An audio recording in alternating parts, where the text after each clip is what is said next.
Welcome to HCA Talks Health. I'm Zena le Roux, and today I have the privilege of talking to Ruth Steggles. So Ruth went through quite a heartbreaking but also an empowering journey with her daughter, who suffered from anorexia, and she decided to write a book on how she did it and how other parents can also do the same. And the name of the book is Our Journey with Anorexia, How a Parent Can Be Part of Their Child's Recovery. So welcome, Ruth. It's really good to have you on the show. Thank you. Hello. Hi. Yeah, it's good to be here. It's good to be here.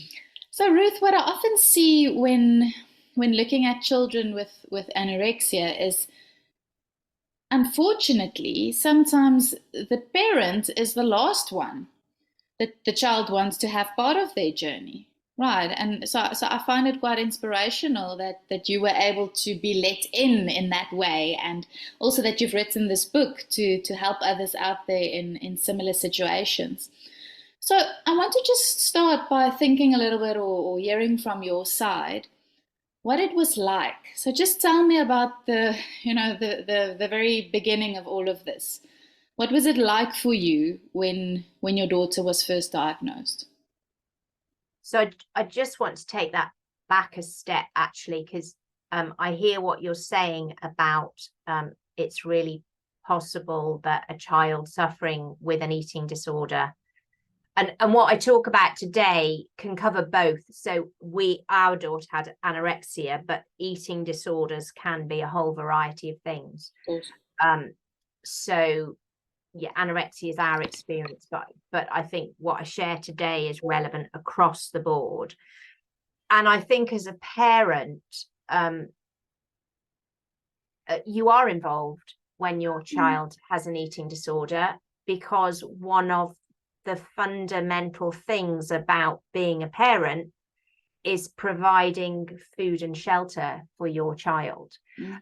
So there is no question that you're involved in it. Now, how you create a relationship in which you can effectively support your child is kind of the work I do now. So yes, it is challenging. And I think where you came in with your question was, what's it like? I mean, it was a shock. I'd noticed probably about a month, 6 weeks prior to when I realized that our daughter was unwell. I'd kind of noticed that she wasn't taking yogurt to school, and I'd mentioned it to one of my friends who was a GP, and she was 12 at the time.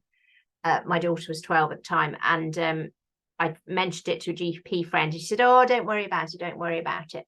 So on the day that we realized there was a problem, it was Easter morning, and she literally broke off this tiny piece of chocolate and she ate it, and she declared she was full. It was like, in that moment, I suddenly saw how diminished she was. Like, I think when you see somebody every day, it's really hard to see changes in them.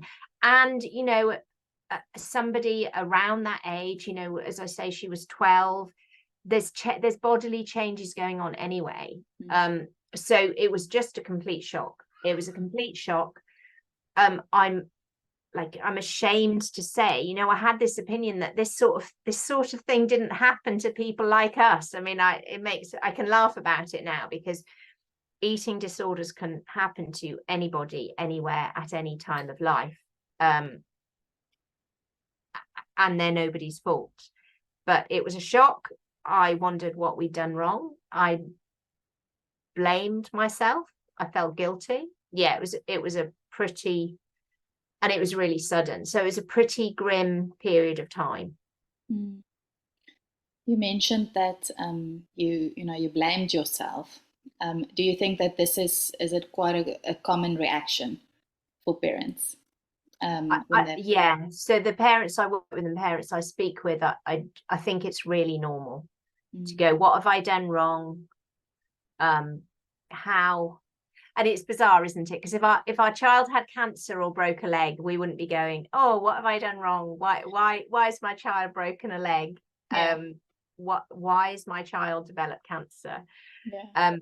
But with something like an eating disorder, that, you know, I was definitely what have I done wrong? How had I not noticed? So I decided all sorts of things, like she must be unhappy, or it must be this, that, or the other. And, you know, how did I miss that? What have we done as parents that meant she needed to behave in this way? I was trying to apply logic to something that isn't logical. I have a belief that eating disorders are a strategy for coping with life. And but I didn't know that at that time. At that moment, I was just feeling guilty, blaming myself, feeling really bad as a parent, and embarrassed about it. I was, I was embarrassed to think that this had happened in our family, which again, I now know there's no need. It's not true. It's not helpful. We weren't to blame. But that's not how it felt at the time. Of course, yes. And, I know that in your book, you also write quite a bit about it, where, you share that it's really not helpful. It's a very common thing to blame yourself for your child's situation, but you will actually find it much harder to help them if you do that, right? Yeah. I think one of the things I see now is, so I thought I was a really capable person. So I felt this really capable person. I was building, my business life was really good. In fact, the year before our daughter fell ill, like, life was brilliant. We were having a ball. If you'd have asked me in that moment, I just said life couldn't have been better. So it made it even more of a shock when she did become unwell. I've lost my thread now, but it's this, oh, sorry, I do apologize. Can you just remind me the question? Because I was there. Yes, of course. Yeah, so you said that it's in your book you write quite a bit about this, where if you blame your child for the situation, that you're going to find it much harder to help them, right? So just sharing Yes, a bit more. Yeah, I know what I wanted to say to you, actually, that was really relevant, was when I went to, so because I was feeling all this stuff, I was feeling really I was capable beforehand, and then I really diminished myself in feeling bad about it. When I went to work, when we went to the doctors, and then we eventually got referred to a specialist eating disorder team, because I felt bad, I was unable to hear them properly. So my own opinion of myself, like I'm to blame, meant that I brought shame into the consulting room. And because I was in shame in the consulting room, it was really difficult for me to be part of the recovery team. So my feeling bad put me in resistance to what they said. And so the dynamic wasn't there. And I think one of the things as parents, if we can put down the blame, we can put down the guilt, and there's some work to do. You can't just shove it in the bin.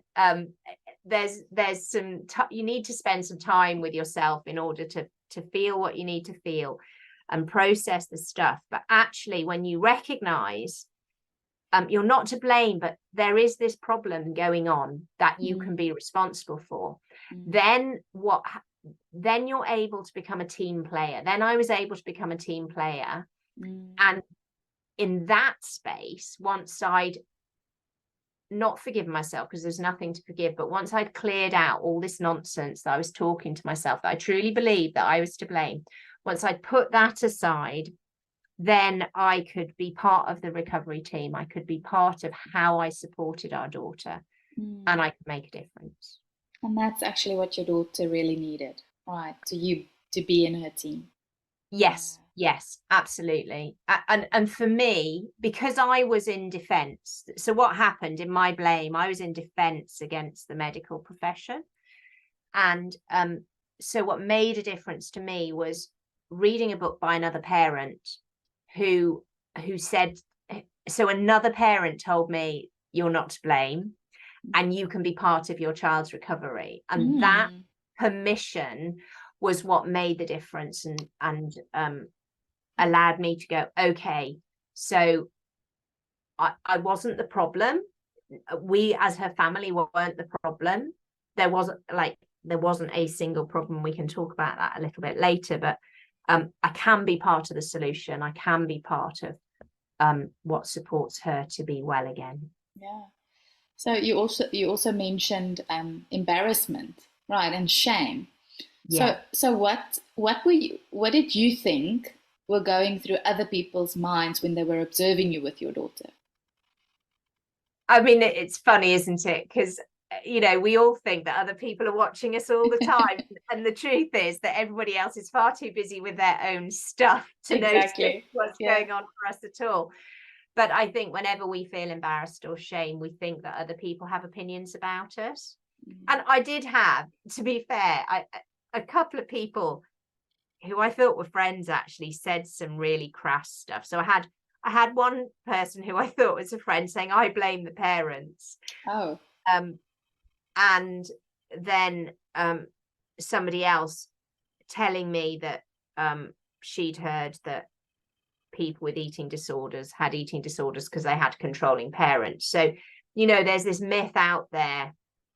There's this myth out there that parents are to blame, and it still lingers a little bit. I mean, that there was a sense about, I hasten to say 10 years ago, but certainly 20 years ago, there was a medical myth out there that parenting had an influence on eating disorders developing, and that has been, I think that has been squashed in all cases, but it lingers, and people have misconceptions. We're getting much better, aren't we, about talking about mental ill health generally.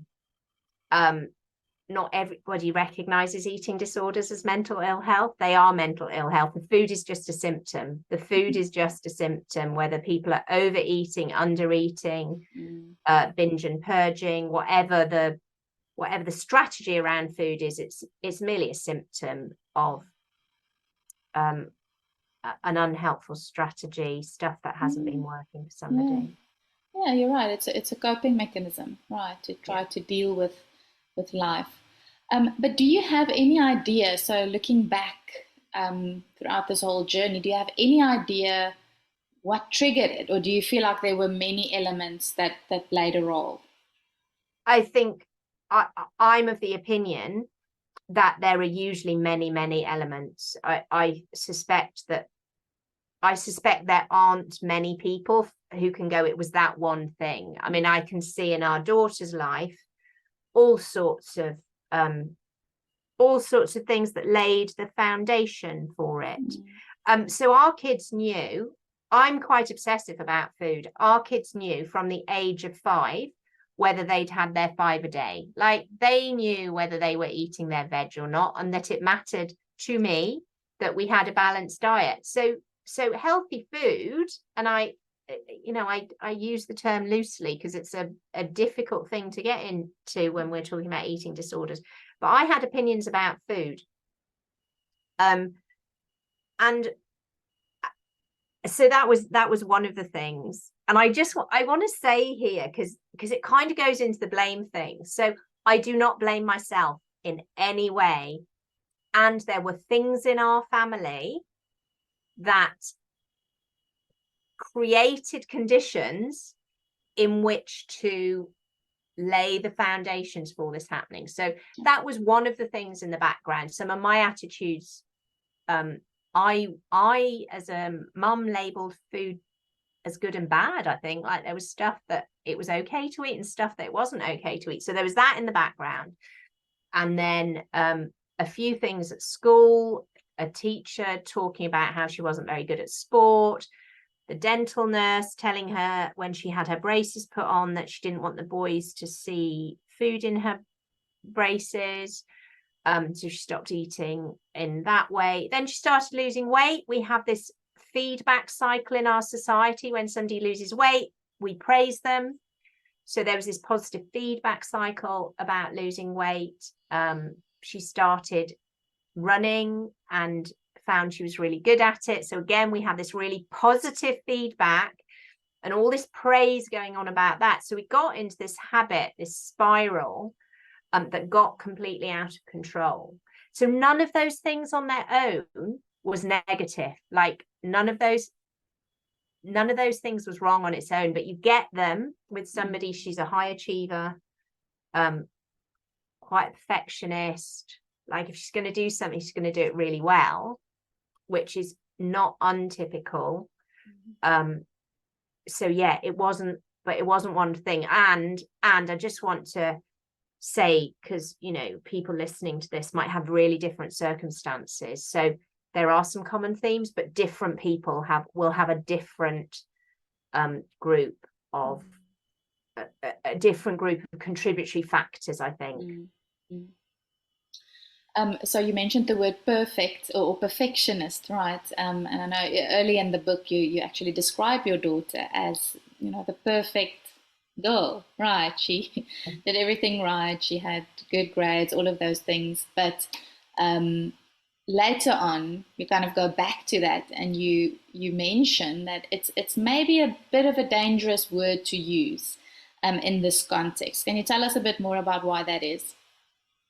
Well, I think none of us is perfect. Like, we're human. We all have bits that we'd rather not show in public. Yeah. That all of us have a dark side.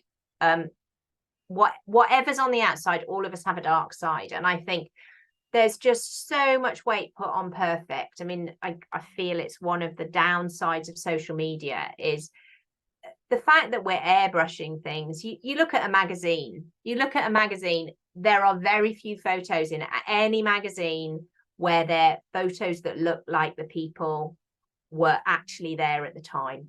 All the front covers are airbrushed. We're not seeing reality.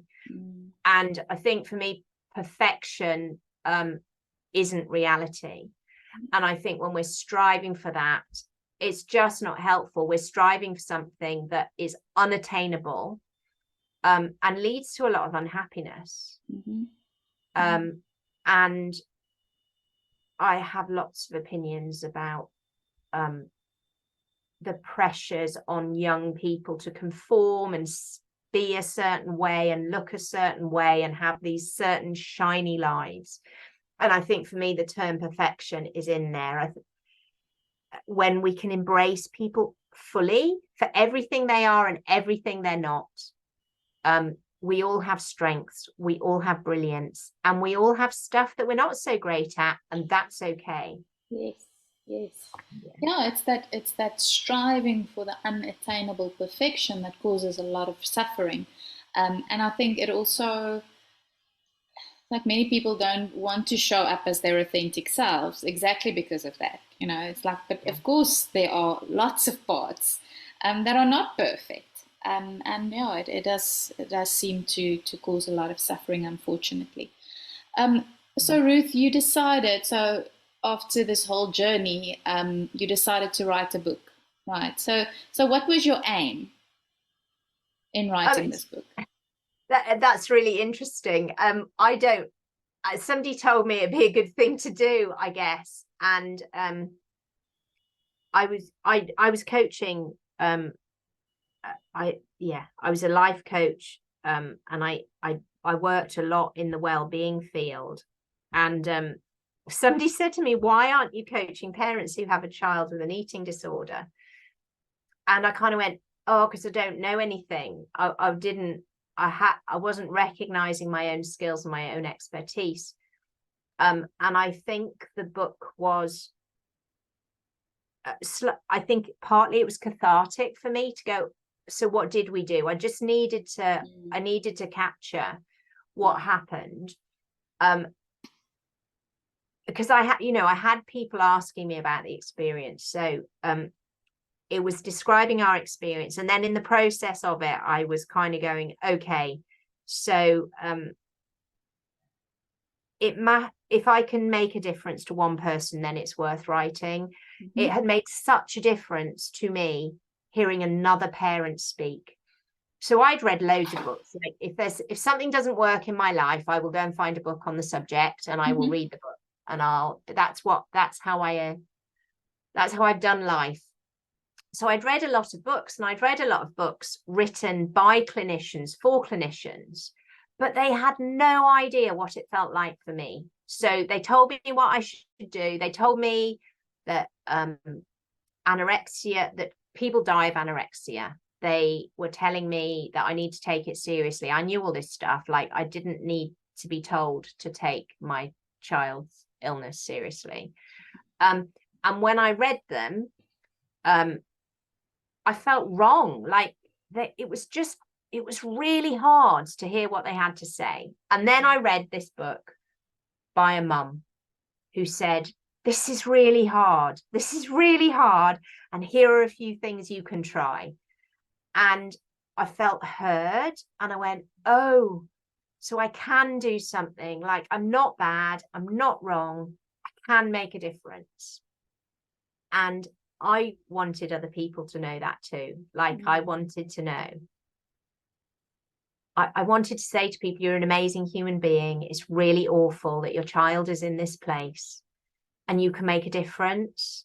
And that helped me, and it helped our daughter. And I had a desire to do that for other people too. So it's really about a reassurance that, you know, you can find hope, and there are resources out there to help your child to get healthy again, right? Yeah. And how old is your daughter now, and how is she? How's she doing? She's just, I have to think about how old she is. She's just turned 26. Oh. Amazing, really well, having a great life. Just been doing some great work, wants to become a clinical psychologist. She's got a degree in psychology. Off traveling for a year before going back to do her clinical psychology. So yeah, life is great. Life is great. And I think I don't know whether I could have heard it at the time, but she and I now regularly comment to one another how grateful we are for everything she's been through, because neither of us, I wouldn't be doing the work I'm doing, she wouldn't be doing the work she's doing. I'm not even sure we'd have the relationship we now have if it hadn't been. It was tough, and I wouldn't wish it on my worst enemy. And yet we've been fortunate enough to build something great out of the back of it. So it's all the way, you know, it's all about the way you look at it, right? And you mentioned earlier as well how you had to almost condition your thoughts around some of these things where, you know, it's not true, I'm not to blame. You know, the way you think about stuff and the language we use is important. And as you just mentioned, you know, yes, it was horrible. You wouldn't wish it upon your worst enemy, but if you look at it in a different way, then you can really see the benefits, you know, the positives that came from all of this. And if I understand it correctly, you know, that way of thinking and those types of resources might have been part of the fact that you had a life coaching career at that stage, right? Because obviously that's quite an important part of coaching. So can you tell me a little bit more about what tools did you use, or did you have access to as a coach that actually helped you in this journey? So I think the most important thing for me at that stage was the belief that I could make a difference. So at that time, I didn't have a bunch of skills to know how to deal with an eating disorder at all. So I didn't really know how to deal with an eating disorder until I learned some stuff. What I did know and what I'd experienced in my life to date was I can be responsible for what happens.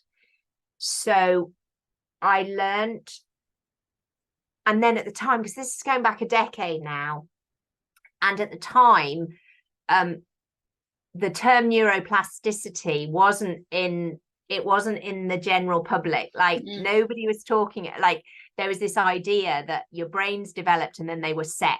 Yeah, that's it. And now nobody thinks that. Like I'm currently in the middle of a master's in positive psychology, and like nobody thinks that any longer. We can change the way our brains think, and there is a genetic element, but we can make a difference. And I think, and that actually was one of the things that I read in this book by another parent, was we can change our thoughts, we can change our thinking. So we started doing activities that changed the way that our daughter thought. And, we played a game, and looking back, I kind of go, did we really do that? But we'd sit down in a quiet place, and I'd say to her, who are you? And in the beginning, it was heartbreaking. In the beginning, she literally had nothing to say. And as a mother, asking your child that question and having no response, it was really, really hard. And I would just ask her again, who are you? And then we did this every day. Probably we did this exercise every day for about 3 months, and gradually over time she became a daughter, and then she became a sister, and then she became a friend, and then we moved on and we talked about the things she wanted and what she wanted for her life. So we started to have her see value in herself, and start to have reasons to want to recover.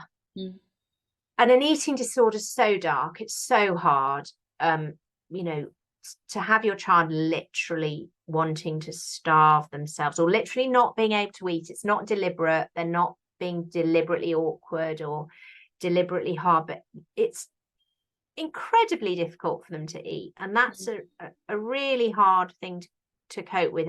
And it felt really dark, and it felt really miserable for the whole family. So we looked at ways in which we could bring some lightness into our family.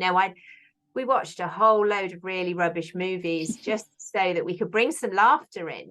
I looked at ways in which we could change the mood and the situation and just feel a bit lighter in our life. And we created vision boards. We talked about the future. I believed in a future for her, so that she could eventually get on board in believing a future for herself. So there was definitely a whole bunch of stuff about thinking about the future, changing our mood, changing how we both felt. And I don't think I was conscious about it at the time, but there was also a shift going on in me about me taking care of myself, because as two people, we get into resonance with one another. So for people who've ever walked into a room, when you walk in and you know that there was a row going on, but you didn't hear anything, you didn't see anything, but you walk into the room and you just know something odd happened.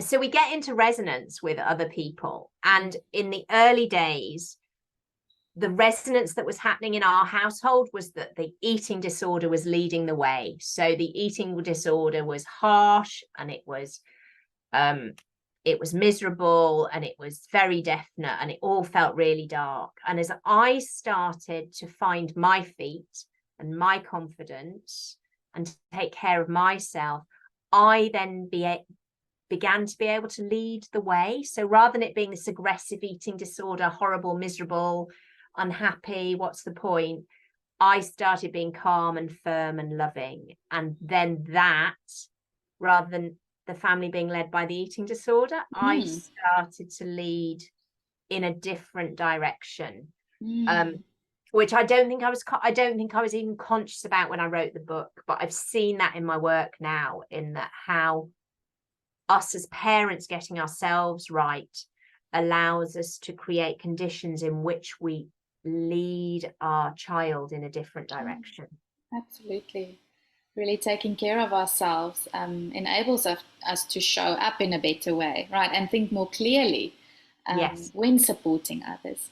Yeah. So you've mentioned quite a few strategies that you've used with your daughter, right? So you mentioned that in order to change our reality, we need to change our thoughts, right? But also our language, the way we see things, and focusing on the things that can happen, no, not what can't happen, and really believing in the future.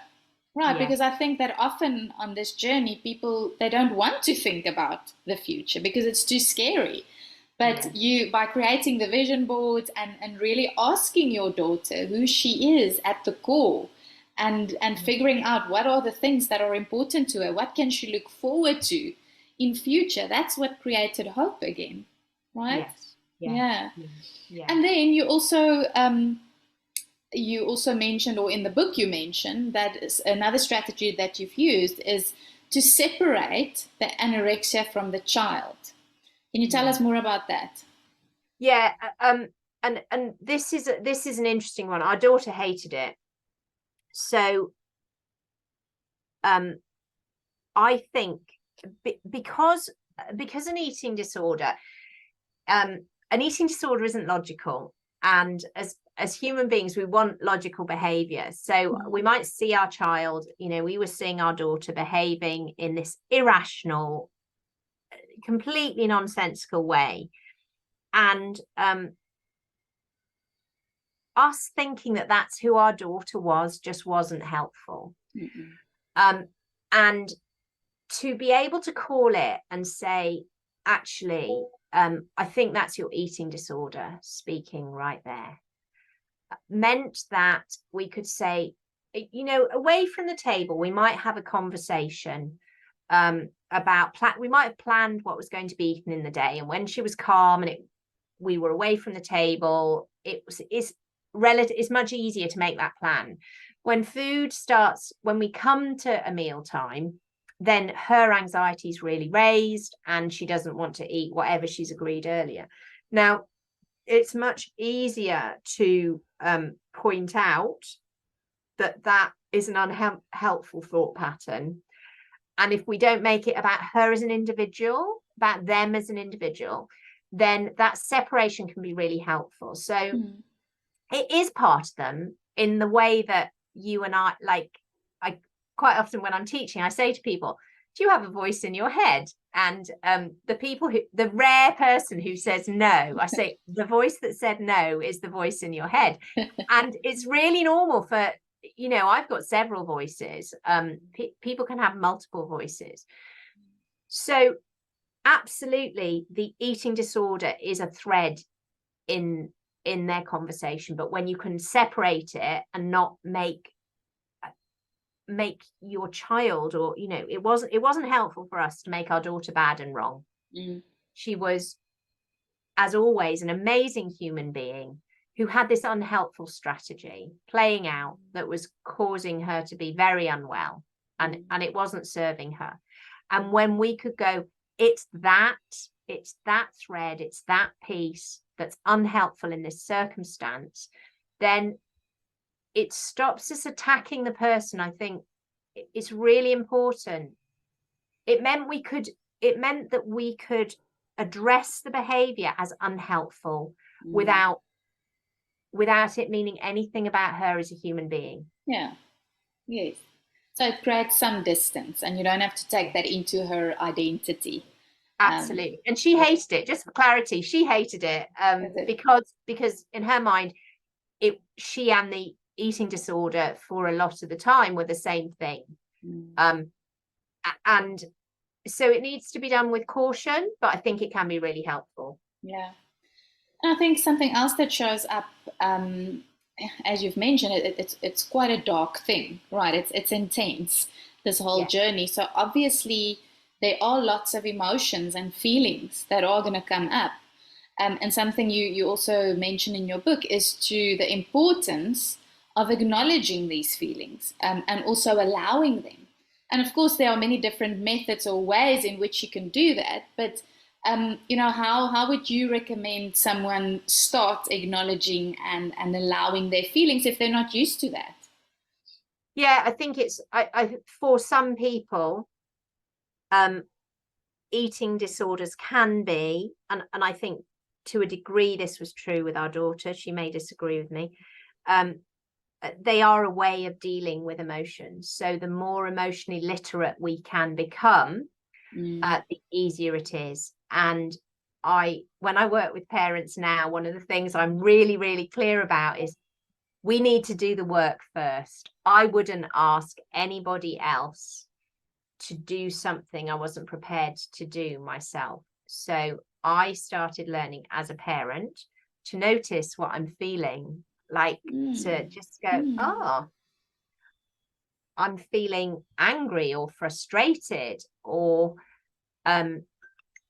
just seeing what my experience is. And these days I do a lot of mindfulness, and I encourage, well, I do for myself, because obviously I'm going to encourage other people too. I do it for myself also, but just noticing what's coming up in my body, noticing physically what the feeling's like, giving it a name if that's appropriate, but seeing stuff. And I think in conversation with our children and our partner, I think it's really, you seem angry. Have I got that right? You seem really frustrated. Have I got that right? It seems to me like you're really scared right now. So starting to learn languages, use words. There are lots of resources online you can find. There's an emotion wheel, which you can easily get pictures of online, and it just gives you different words. So the more nuanced you can get, the more you use language about your feelings and talk about your feelings and share your experience without making anybody wrong. You're just saying, oh, I feel this way, or you might go, I'm feeling really frustrated right now. I'm just going to walk away and I'll come back. Or I'm feeling really tired, and when I'm really tired, it's hard for me to have a proper conversation. So can we deal with this a bit later? But practicing as a parent, you're noticing for yourself and then dropping it into your conversation, and then trying out what you're seeing in your child. Yeah, to be that living example, right? The practice what you preach. But it's also, it's not just about the language, right? So it could be that someone wants to express their emotion through drawing or painting or journaling or writing, whatever, right? There are other methods as well, strategies. Absolutely. Yes. So I encouraged our daughter to journal. I encouraged her to journal. I encouraged her to notice her own experience. So I think what's important is for people to find the things that worked for them.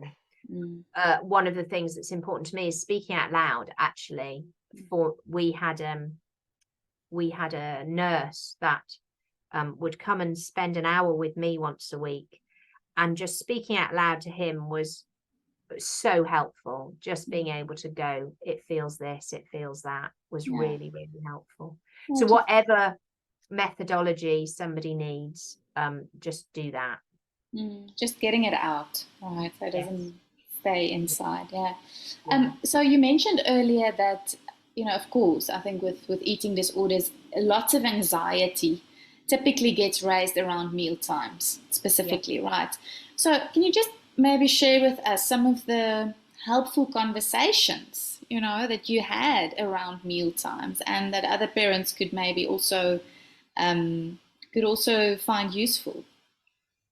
So I think very much about meal times as a whole process. It's not, when somebody has an eating disorder, you can't, certainly in the early days when somebody's really poorly, just kind of rocking up is quite hard. So it needs a bit of prep and pre-thought, actually. There are lots of things about not having your child involved in the preparation. I know for some people that's really stressful, but getting into a space where you might have a previous time agreed what is going to be eaten. That could be with the help of a dietitian. It could be a plan you've made as a family. Or for some people, you don't get your child involved at all. You need to judge You are the, I think one of the things I wasn't told enough actually was, as a parent, you're the expert on your child. Like, you know your child, you've spent whatever period of time you've spent with them. So you've spent longer with them than anybody else in their recovery team. So recognizing that you have got a handle on stuff is really helpful. So working out what needs to be done pre-prep time, but then at a meal time, not getting involved in arguments or discussions. This is what's been agreed, and this is what's going to happen. And I think there's a piece for parents is knowing what's going to happen. I saw it in myself, and I see it with other parents I work with. If you come to the table believing that the food isn't going to be eaten, that is what you're going to experience. So that for me, there was a bit of pre-work, like I had to believe it was going to happen. And then I had to come to the table knowing it was going to happen. And keeping the conversation around the food as minimal as possible. So, yeah, I know this is hard. One more mouthful. You can do this. We agreed earlier, and it's all fine. And then again, it depends on what works for you, but it might be helpful to have some calm music in the background, or for some people it's really helpful to have more people at the table, and for others somebody doesn't want to eat in company. So making it a calm environment, staying calm as a parent, and just be reassuring without colluding. It's so easy. You know, your child might get into, but this will make me fat, and this will do this. And one of the things I did far too much of was I colluded. I went, no, it won't. You know, I got into arguing with the eating disorder frequently, and we just want to avoid all of that. We just want to be calm, clear. You can do this. You've got this. One more mouthful. Let's just get this done. It's all okay. Just keep it simple, keep it calm, keep it going. And then move on. You know, when the meal's done, move on. And one of the things that I explain in the book, you know, for some people, there may be a desire to purge. If somebody's eaten more than they wanted to eat, you don't want your child nipping off to the bathroom. So spending some time with them, you know, we used to then go and watch some telly, play a game. So we would spend half an hour together, just to minimize the opportunity for her to get rid of any food she'd eaten. So it seems like, as you've been explaining the last half an hour or so, you know, there's lots of work. Almost most of the work, it seems, is on yourself, right? That you need to be that calm presence. You need to believe that she is going to get better. You have to believe in her future, right? And you need to show up and as part of her team, right? So there's lots of work that needs to go into you as a parent, right? And this is what's often so supportive to the child and exactly what the child needs, right? So one last thing that I want to touch on, and I know it's also quite a sensitive topic for many with eating disorders, is of course getting on the scale, right? So for many people that's really triggering. So is this something you would recommend? Do you think that it's helpful to get on a scale while on this journey? I think it's really personal. And the reason I raise it in the book is I think it's important to make decisions consciously rather than just going along with whatever anybody says you should do. I don't really believe in shoulds. I think we've got choice as parents. We've got choice about what happens. It is quite important, I think, to have some medical professionals involved in treatment in some way. So you do want somebody checking your child's heart, checking your child's bloods, and you may want them checking weight.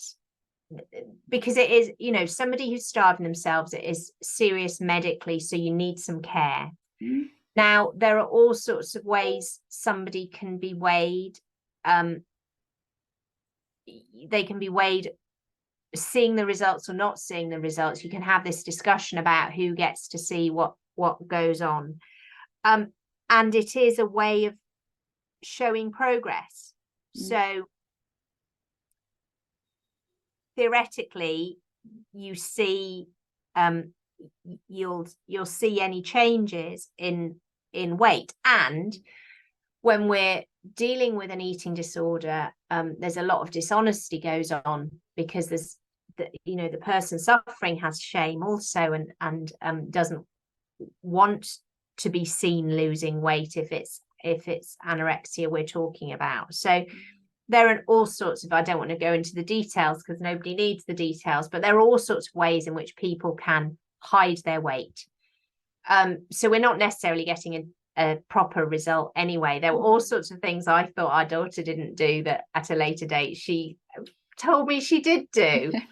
And it's a really stressful thing to do, you know, for somebody who's worried about their weight. Getting on the scales on a weekly basis is really hard. And then sometimes as parents, you feel like you need some reassurance. I was talking to somebody the other day, and one of the hard things as a parent, once your child's in recovery, is letting go, you know, peeling your fingers off. If you've been taking complete care of everything they've been eating for a long period of time, pulling your fingers off can be quite challenging. And the conversation I was having with this mum was like, if you need your child if you need to see the results of a weigh-in once a month, don't make it be about her. Just say, for me, I really need to see that. I understand you've recovered and you're doing really well, but I'm learning to be in recovery too.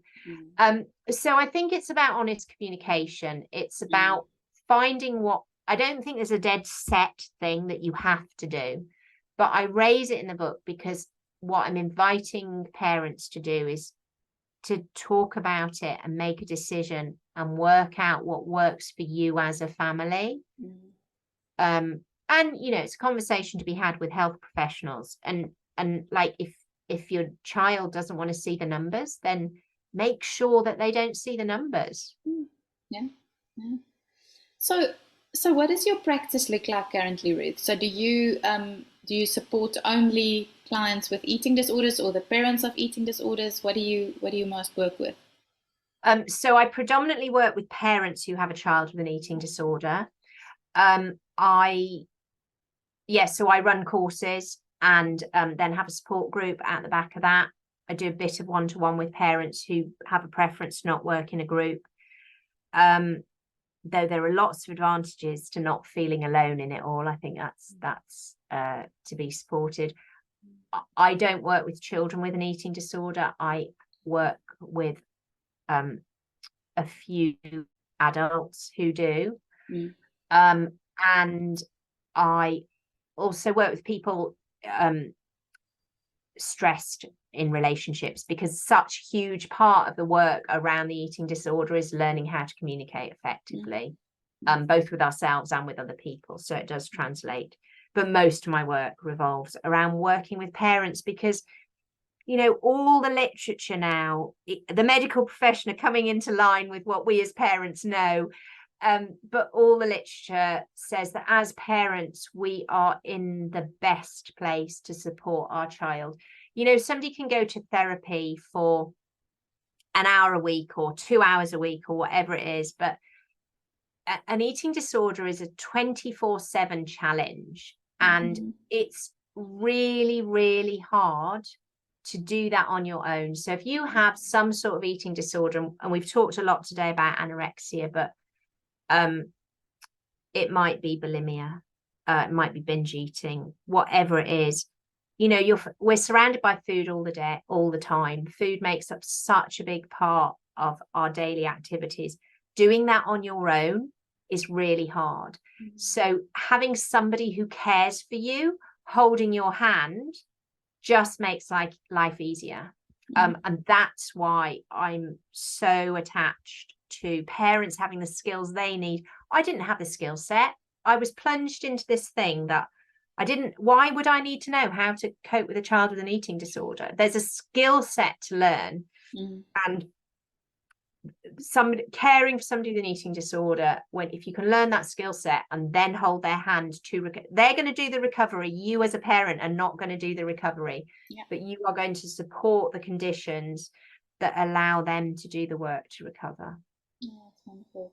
Yeah, so it honestly seems like, parents really have the power to make a difference, and I think that's one of the important messages for today and our audience, is that there is lots that you can do. And I think often parents most of the time they just have a really deep desire to help, right? But they don't even know where to start, and they don't feel like they don't have the resources to do it.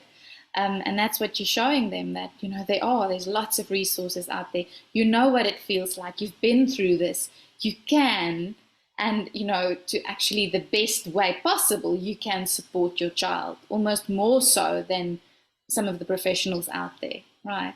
So is there anything else that you feel like our audience needs to hear today, or do you feel like we've covered everything? I just know, the thing that two messages I want to leave all parents and carers with, actually, is it's not your fault. You're not to blame. And there is always hope. However long it's been going on, however stuck you feel, there is always hope. Recovery can happen at any stage, and those are the things you really need to know. Thank you, Ruth. It's very inspiring to see what you've done and how you've supported your daughter through this very difficult time, and that you're willing to share it with people out there. And your book is a fantastic read. I would definitely recommend it to anyone out there who needs support.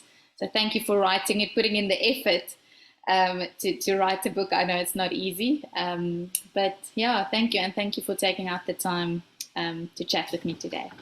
Lovely. Thank you.